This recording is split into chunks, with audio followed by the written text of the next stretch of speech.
It's pretty much a given in capitalism that sooner or later your bank is going to try to con you out of your money. Now, one of those new cons has now been revealed. Wells Fargo is now charging people insane fees that were already considered to be basically to be considered wrong in court.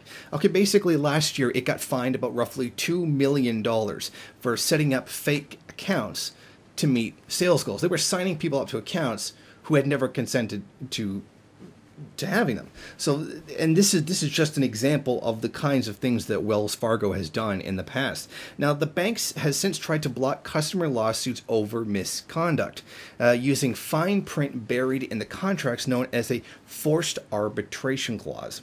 Basically, this is a force that if the bank does something to you, you'll go before a judge. Like, you can't straight out sue them, but you have to go to a secretive, non-judicial process in order to get relief. The case centers on something called debit card reordering. Let's say you have $100 in your bank account and you make 3 purchases costing $20, $30, and $110. Under Wells Fargo account guidelines, the bank can charge you a $35 overdraft fee for taking out more than you have in your account. But by reordering the transactions from highest to lowest, putting the $110 charge first, the bank could charge 3 separate overdraft fees, one for each attempt to draw insufficient funds, simply by altering the transaction order. Wells Fargo could make an additional $70. Multiply that by millions of customers, and you're talking about some serious money.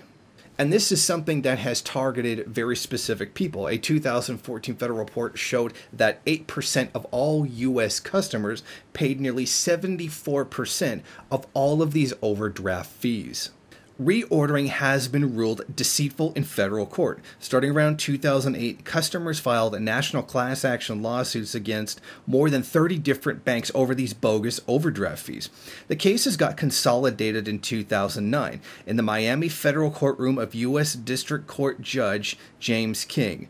Most banks eventually settled with the plaintiffs. Bank of America agreed to pay $410 million in 2011.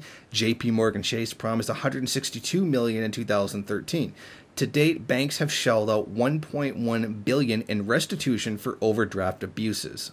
Now, this kind of abuse isn't stopping there. If the bank does prevail in moving the case to arbitration, people who got screwed over by this get charged extra fees to pursue overdraft complaints by themselves. In other words, if you challenge it, it's now going to cost you even more money.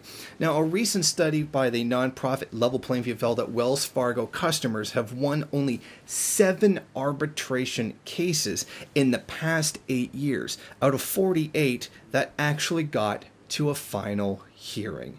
In other words, it's set up so that you really don't stand a chance.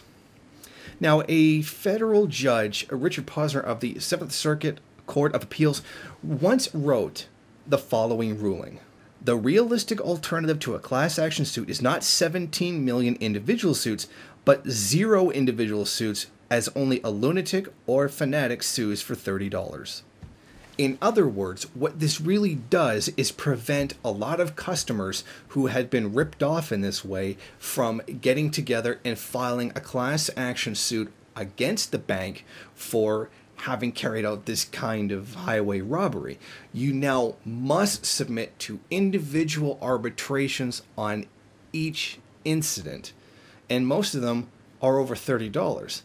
Now, how far are you going to go through this arbitration for $30?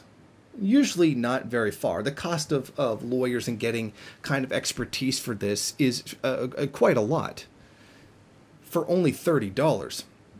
Now you see why they go into class action suits, where it's, thousands of people together, the lawyers get paid and then get a settlement from the banks.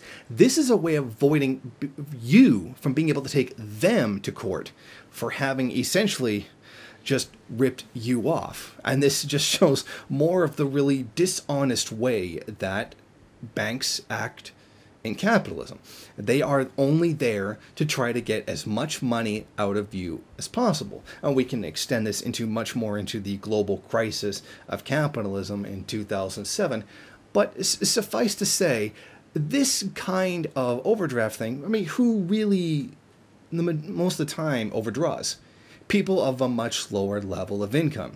So those who are most economically vulnerable are the ones who end up paying these massive fees for overdrafting. So this disproportionately affects the working class in the United States. This is not something that even really the middle or the upper class really has to face. This is tantamount to punishing someone for being poor.